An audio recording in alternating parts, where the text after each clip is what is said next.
Garnacho gone. Confirmed reports, David Ornstein, the best in the business, and Fabrizio Romano too, that he's been told to find a new club from Ruben Amorim, who's not been his biggest fan this season.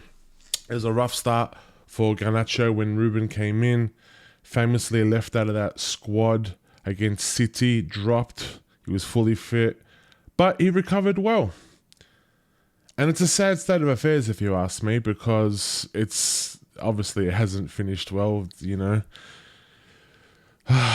This Europa League final, I'm still getting to terms of the way we lost, just whimpered out of the competition. But I don't know, I like Garnacho, and this is a sad ending. And, you know, the one thing I love about Manchester United is that we are a club rich in history of academy players, and Garnacho is part of that. When he first came onto the scene, he looked like a young, exciting player. You know, I remember that FA Cup final in the youth team, scoring and winning goals, celebrating in front of the Stretford End during the Ronaldo C. Like, you love to see that. And we've got a rich history of players doing that throughout our club. But unfortunately, the way this club has been ran and the way we are in financial trouble, we need to make funds. We need to raise funds. And when you mix in this, turbulent relationship with Ruben Amorim, he looks like he's the first to go, especially when you hear the comments after the final, both from Garnacho and Ruben.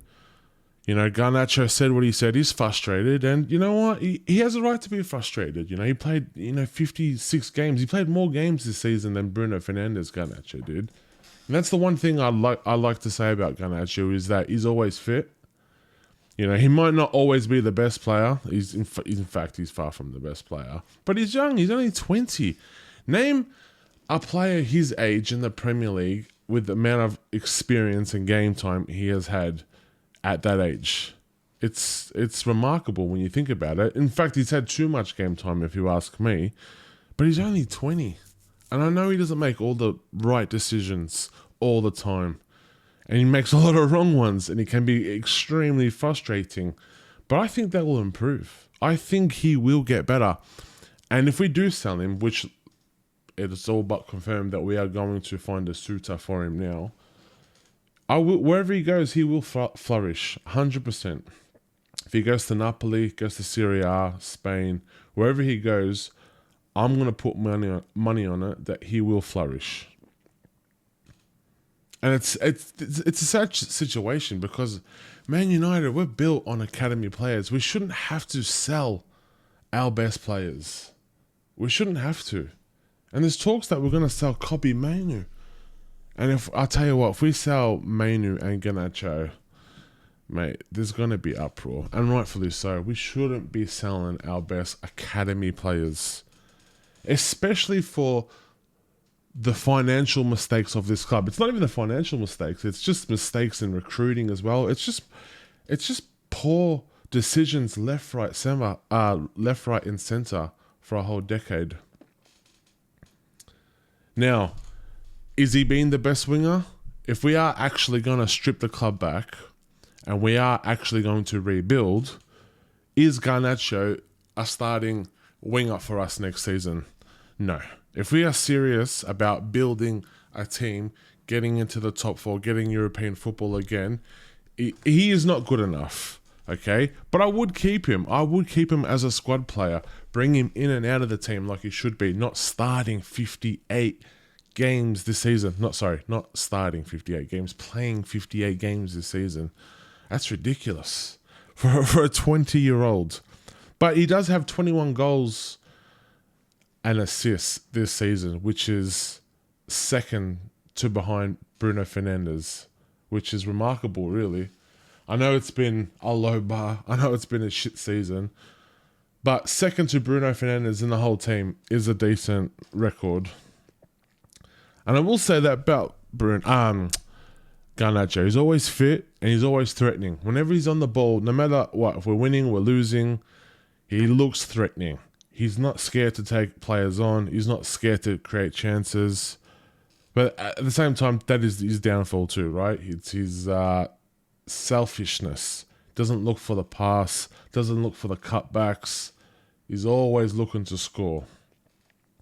And I'll say another negative about him is his attitude as well.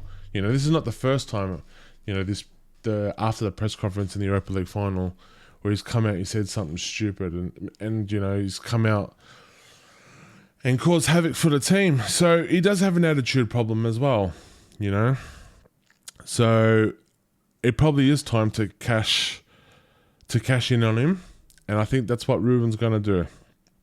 Personally, I would keep him because I know he's got the upside on Garnacho outweighs the downside on Garnacho, if you ask me.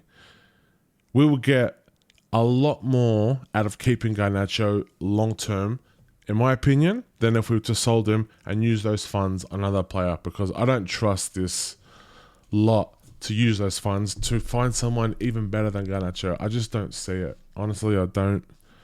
Just look at the track record over the past decade. But Ruben Amorim is setting a new culture at the club, and I think that's why he actually wants to sell Garnacho. It's not just a matter of his ability, but he wants to set a new culture of players with better attitudes, and I think that's why Garnacho is going.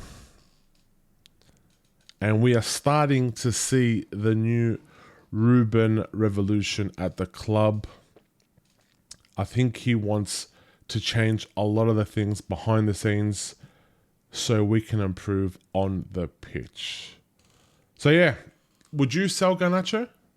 Would you keep him? Let me know in the comments below. Anyways, take care. Peace.